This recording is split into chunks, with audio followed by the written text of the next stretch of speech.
Kamar Samuels has been in the New York City school system for over 20 years. He started as an elementary school teacher in the Bronx and worked his way up to principal, superintendent, and he is now the big boss. So my first question to you is this. You've been in the system for a long time. What grade would you give the system right now? Wow, what grade? I think I would give the system maybe a C, because we've started to work on some really good practices, and we need to make sure those are deepened, and we need to make sure that they take hold throughout the system, and then we need to do some more things to make sure that we move in the right direction. So what things would you like to change? Yeah, some of the biggest things I'd like to change is how we actually approach parents. In all of my jobs. Really good idea. In all of my jobs across the system, the lead thing that I did was listen to parents. And I want to take that into this role. One of the things is that parents and families want to know that they're part of the decision-making process in schools. And when I was in Brooklyn, we did that. And it wasn't just, do they like Kamar or don't they like Kamar? It was more, what is the big problem that we're going to solve? What are some of Kamar's ideas to do that? And how do we together make those ideas better? So what are some of Kamar's ideas to make things better? Well, first of all, again, we have an enrollment problem in our city. Every day I talk to families who, first of all, they are having more children and they can't afford to stay in school, in our schools and in our system. What they tell me is that we need a quality school in every single neighborhood. And so the first thing I want to do is to ensure that I'm trying and working my hardest to make sure that every single school in neighborhoods are really, really But we both know that there are neighborhoods that don't have quality schools, and there are neighborhoods that have great schools. So how do you bridge that gap between neighborhoods that think they've died and went to heaven because I've got a great school, and neighborhoods that say, how do I get out of here? Yeah, so the first thing we have to do is make sure that every student is on track in reading.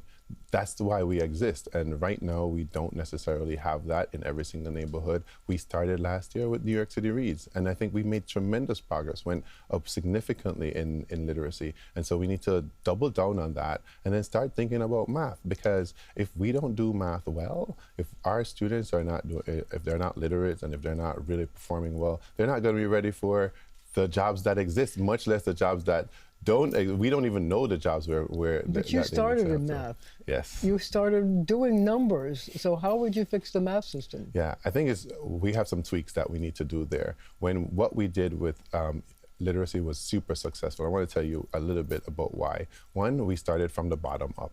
We started from elementary school up. Right. For math, we started from the top down. And that doesn't sound like a good idea.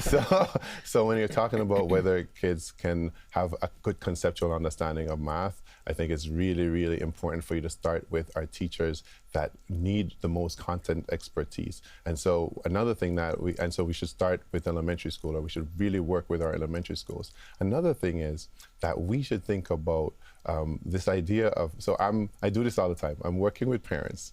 And I said, yeah, we need to make sure kids are making sense of the math. We need to make sure they understand the conceptual understanding. And they look back at me and say, my kid is in 4th grade and doesn't know the times tables, Kamar. And sometimes we don't listen to that feedback. Knowing your timetables is very, very important in math. When you get to algebra, you won't be able to factor. You can't factor on your finger. So why don't they know the times tables? So because we oftentimes don't focus on that, because we think that the best way to really teach math right now is to work on conceptual understanding. That is important, but it's also important for kids to have automaticity. We think of it as like an old thing, but we absolutely need to incorporate it so that our parents can believe in what we do again. So that's one of your first changes. You're going to teach people the times tables? Well, I'm going to make sure kids have individual time in class to work on automaticity and also individual time to work through problems. You also have a problem with chronic absenteeism. I wonder how you're going to deal with that. Yeah, so across our system, no matter the demographics, students are coming to school fewer days now than they did prior to the pandemic. And it's a huge problem, because if you're not in school, we can't actually do the work that we need to do. And so we've been working with our community schools, with our Every Family is Known, to really make sure that we're thinking about even the days. Even there are some days in the calendar that You have one day, you're coming in school for like one day a week, and then you didn't come the next week because we're surrounded by holidays, right? And so one of the things that we need to do is when we have those problematic days, we need to make sure that school is really engaging and engaging every day. One of the things that I really want to make sure is that students that our work is rigorous, our work is engaging. If our work is not rigorous, our work is not engaging, students will not be excited to come to school. When you think about, who got this right? The video game people, right? They make sure kids are working in their zone, what we call the zone of proximal development, right? So they want to do the next thing, they want to continue, and schools should have the same approach. How does school do that? Well, you have to make sure you see the child and know exactly what they need. So we call that, loosely differentiation, but we also say we have to put systems and structures. A lot of schools around the city have what they call what I need periods, which is actually what that child exactly need and not the entire whole class instruction. Don't you have to engage the parents if you're worried about absenteeism? Yeah, well, that's one of the things I said first, right? We have to get, because especially in our lower grades, who decides whether the kid comes to school, right? It's the parent, right? And so when we're thinking about pre-K and 3K, certainly our parents need to make sure that our kids are coming to school. But we also, during the pandemic, had a cultural shift. And that cultural shift is once someone feels like they may not be up to par, they might have a fever, they're more likely to stay home now than before. Also, because our system has changed. Our society has changed. Parents are now working from home, so it's more likely that a parent might say, you know what, don't go to school today. And I do have some thoughts around that long term, but for now, really, we have to make sure we're working directly with parents and directly with students, that school is an engaging place, you're safe in our schools, and we're open for business and you should come. What's your long-term plan? Yeah, so the long-term plan is to just develop over time high scores in literacy. We really want to make sure that all of our kids are learning. It doesn't. An age-old problem. Age-old problem is absolutely right. An age-old problem for our most marginalized students as well. And so if we're going to be serious about that, we need to double down on the things that we started doing last year. So you talked about, improving math scores. I have to ask you because apparently the Department of Education is investigating Flushing High School, where the teachers there were told that they have to pass math students even if they're failing. I know there's an investigation.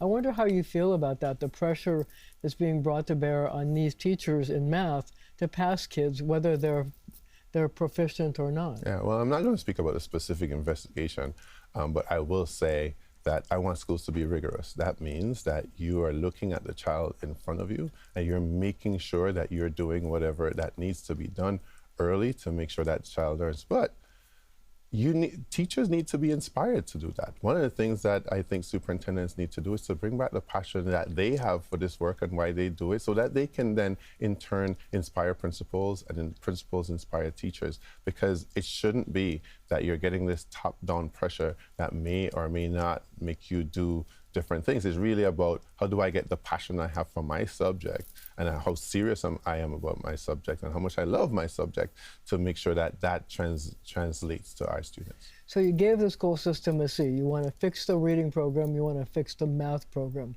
What else do you want to do? Yeah, so I believe schools should be safe, rigorous, and truly integrated. If schools are not truly integrated, then throughout our system, we won't really enjoy the greatness that New York City has to offer. So there are several ways, and we're going to really talk a lot more about that in the upcoming months. But when we look at all of our systems, when we look at all of our structures, when we need to make changes, we should use a lens for creating more diverse schools when we do that. And I believe, some don't, but I believe that you can really keep schools a lot more rigorous when you have integrated schools. So we're talking racially integrated, economically integrated, what? Socioeconomically for sure, racially integrated, all of those things. Obviously, we can't mandate racial integration. That's like Supreme Court laws that prevent us to do that. Right. So when you look at schools around our city, right now we're in an enrollment crisis, right? And so some schools are under-enrolled, some schools are robustly enrolled and have You're going to close schools? nice. No, I wouldn't say I'm going to close schools yet, but I'm going to say that we're going to look at structural moves, which includes mergers and all of that, and see what the opportunities are, not just to create diverse schools, but also to meet our class size mandate, what people think of as a mandate, which I think of more as an opportunity for teachers to be able to meet every student where they are. Like so that the things that may or may not have happened that you're talking about in Flushing, like that's about making sure that teachers have the tools and resources to meet every single child. We're going to have to leave it right there for now, but up next, the dangers of human trafficking in our area.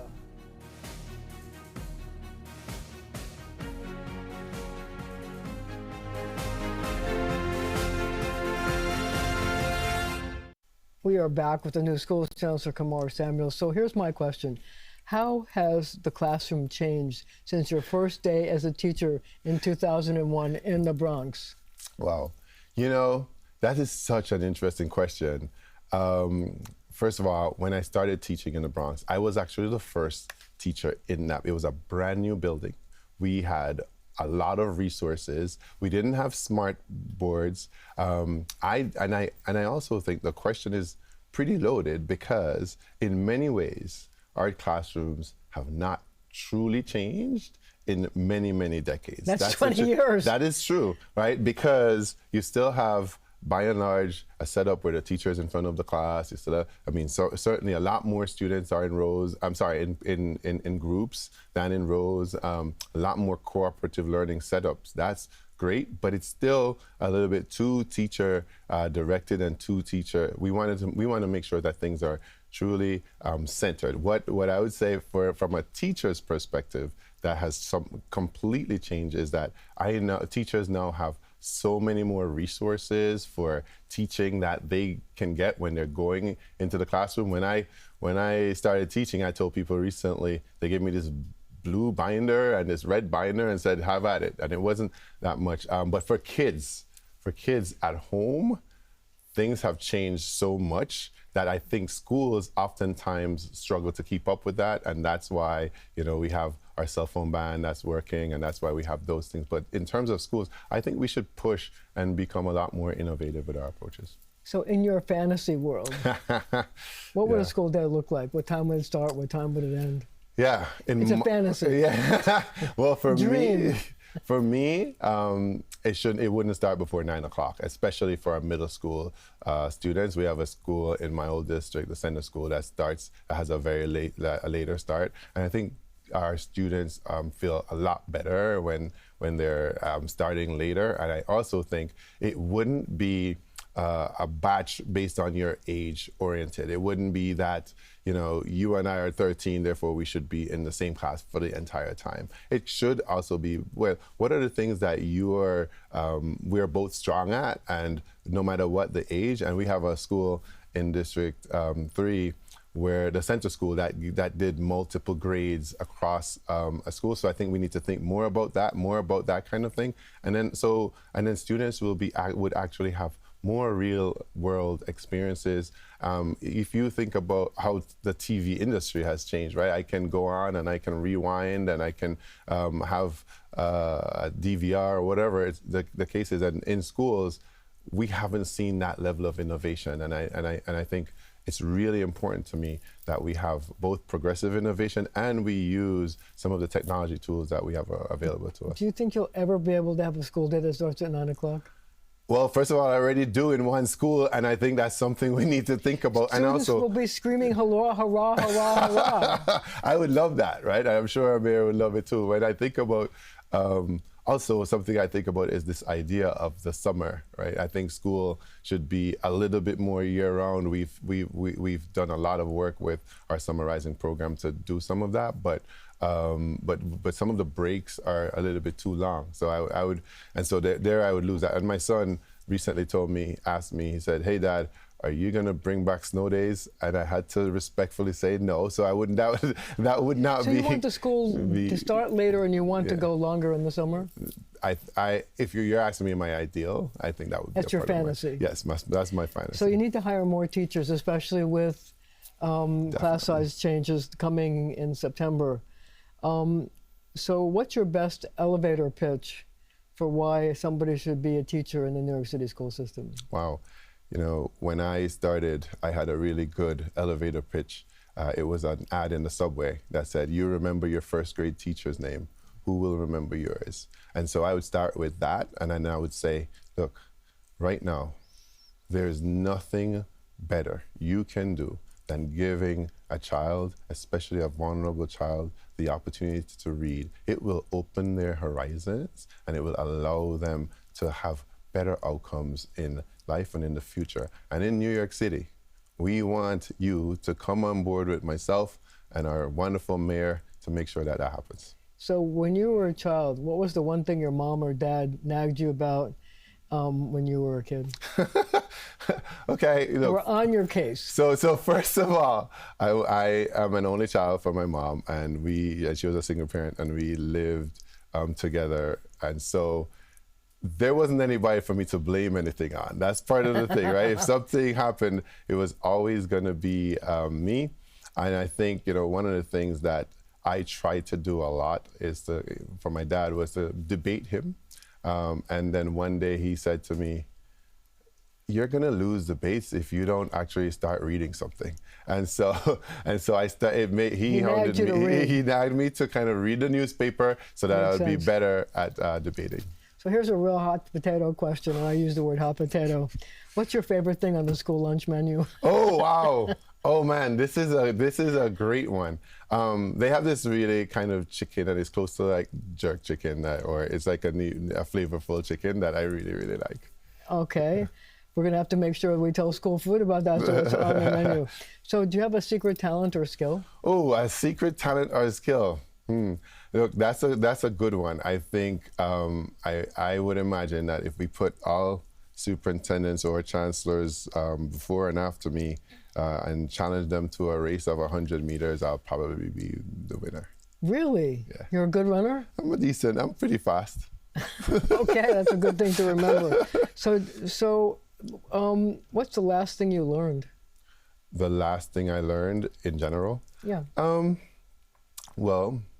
I learned that I am adaptable.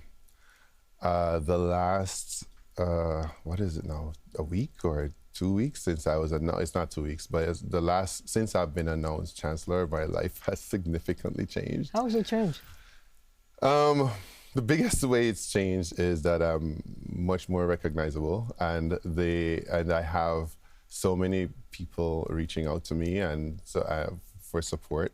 And you know, my kids are really super important to me, and so it's important to keep them secure and all of that. And so and my family and my wife and I, we're just rolling with the punches. So to really think about the way our family operates and the way they've supported me, I think that's that I've learned how resilient we are and how adaptable we are. So here's one for you. What's your least favorite vegetable? My least favorite vegetable is celery. And celery? Yeah, it has like this really weird it doesn't do it for you. Yeah, and then my least favorite food, though you didn't ask this, is probably tofu. Tofu? Yeah, I can get that as well. So do you have a favorite karaoke song? Ooh, I would have to go with Three Little Birds, Bob Marley. Three Little Birds, great. So I'm going to ask you this question. So you said on social media, and I quote, "As a father myself, I know just how important it is for families to have access to joyful and rigorous early childhood education." That's right. So joyful and rigorous. Yeah. Tell me what those adjectives mean and what it would look like for the New York City school system after you've been chancellor for a while. Yeah, so joyful means that, you know, we have to send a message of joy. I feel like when I go to schools, that's one of the things I want to send a message of, like excitement, and really make sure kids know and teachers know, everyone knows that I love learning, and I appreciate when learning is joyful. It is not always going to be joyful every single minute because you need to also be pushing through, and sometimes it requires resilience. But if you know for sure that your teacher believes in you and has high expectations of you, then you will be able to push through. So for me, I love the fact that, especially you talked, that was geared at early childhood.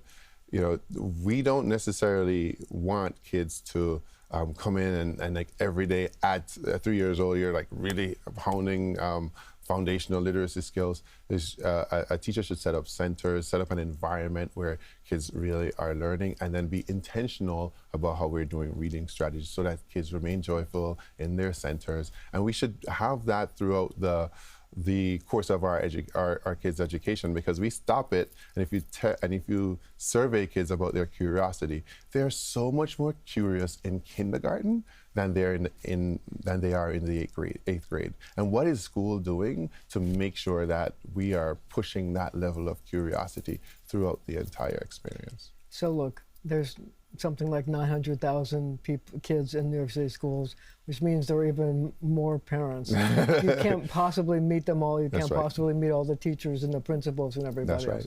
So if you could introduce yourself to the whole world of education in New York City, and you want to say, this is who I am, what would you say to the parents, the teachers, and the students about their new chancellor?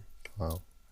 I would say, number one, I am a parent myself of two public school children.